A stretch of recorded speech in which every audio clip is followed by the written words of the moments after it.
He makes good money. She makes good money. Together, they make the kind of income people assume should solve the problem. He works in IT, pulling in around $94,000 a year. She's a marketing manager making about $82,000. Combined household income, $176,000. That should feel like security.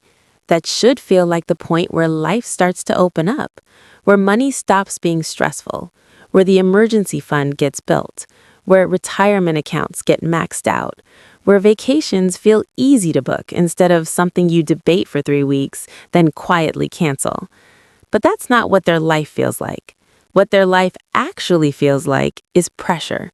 The mortgage is high, but they bought in a neighborhood they felt good about. The cars aren't outrageous, but they both need reliable transportation. Childcare is expensive.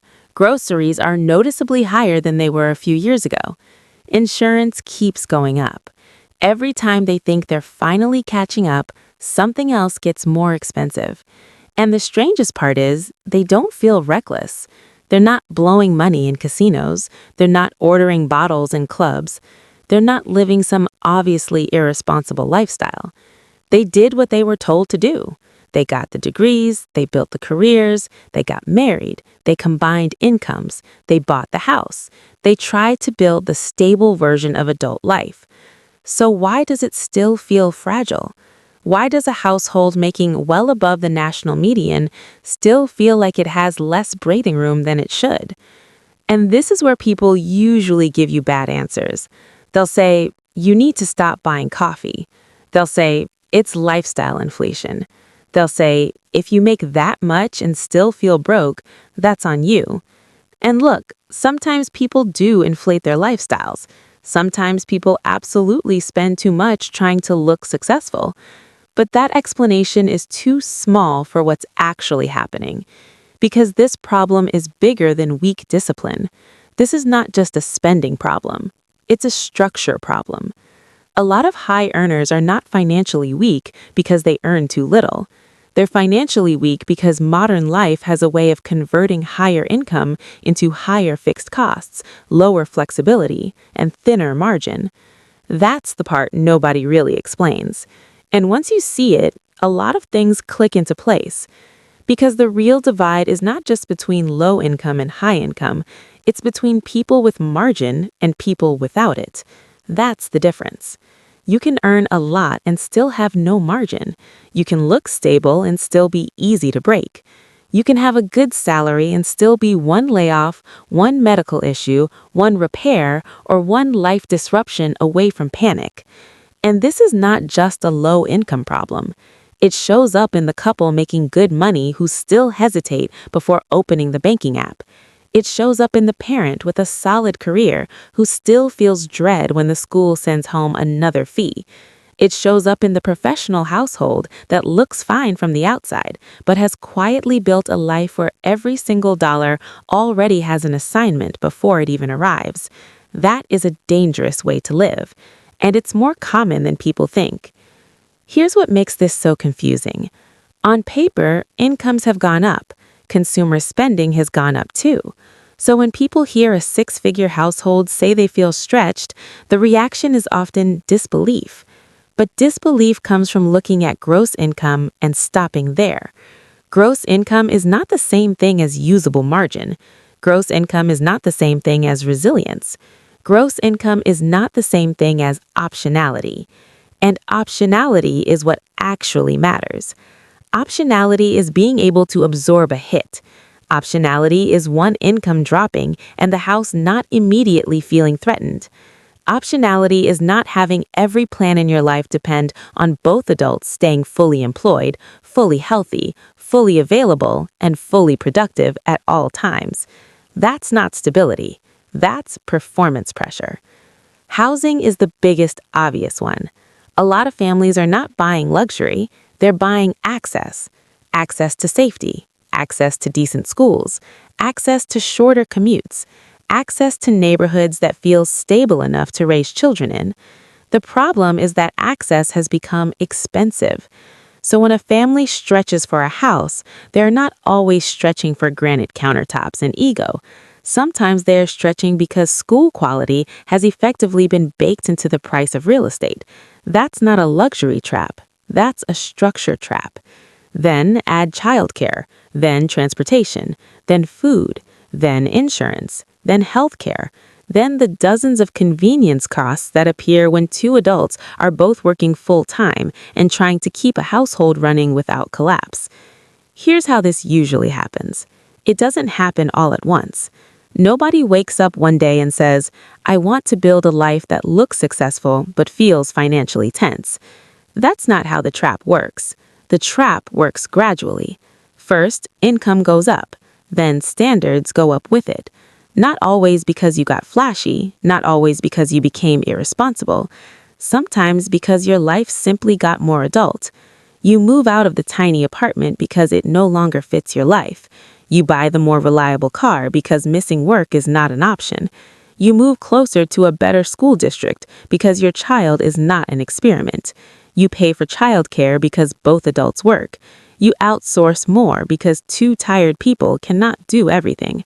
And one by one, the household becomes more expensive to operate.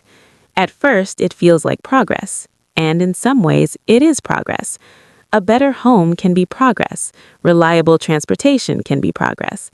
A safer neighborhood can be progress. Better schooling options can be progress. The problem is not that these things are irrational. The problem is what happens when every upgrade becomes fixed. That's when a higher income household starts becoming fragile. Because fixed costs are not like random spending. Random spending can be cut. Fixed costs become obligations. The dinner out can disappear. The mortgage cannot. The impulse order can disappear. Childcare usually cannot. Insurance, utilities, commuting, tuition-related costs, and car payments do not disappear just because you're trying to be better. A lot of financial commentary treats all spending as if it's equally flexible. It isn't. And once those categories swell, salary increases stop feeling like relief. They start feeling pre-spent. Because that's how a lot of high earners experience money. The paycheck lands, but emotionally, it never really arrives. It already belongs to the mortgage. It already belongs to daycare. It already belongs to groceries, insurance, debt, subscriptions, gas, school-related costs, and the thousand small systems required to keep the household running. So when people say you make too much to feel broke, what they're really saying is, I'm looking at your income, not your structure. And structure is where the real story lives. This is where the two-income trap fits in, but only as part of the story. Elizabeth Warren and Amelia Warren Tyagi called it the two-income trap. Their basic argument was that many middle-class families did not use the second income to create massive wealth. Instead, rising costs in essentials like housing, education, and healthcare absorbed that second income and left families more exposed than they appeared from the outside. That idea still matters, but what's happening now is even broader than that. This is not just about whether both adults work. This is about what happens when a household scales its fixed costs to match its maximum earning capacity. That is the real danger. Because the moment you do that, your income stops being a source of freedom and starts being a support beam. And support beams are scary once you realize you can't remove them. That's when a good income starts to feel weirdly fragile. That's when people start saying things like, we make too much to feel this broke.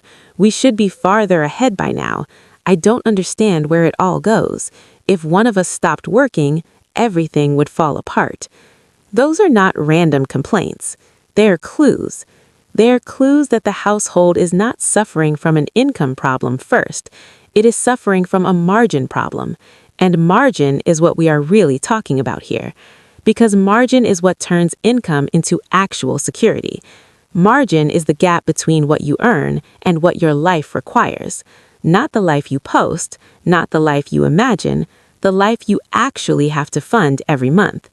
If that gap is tiny, you are fragile. If that gap is large, you are resilient. That is why two households can make dramatically different incomes and still experience money in opposite ways. One earns more but has no room. The other earns less but has breathing room. And breathing room changes everything. It changes how you handle emergencies. It changes how you negotiate at work. It changes whether a job becomes unbearable, you can leave without your entire life structure collapsing around you. That is what real wealth feels like. Not flexing, not signaling, not looking expensive. Freedom of movement. That's what money is supposed to buy. And once you understand that, the way you look at a household changes completely. You stop asking, how much do they make? And you start asking, how exposed are they? A household earning $200,000 a year with no cushion, high fixed costs, and both incomes fully committed is more exposed than people think.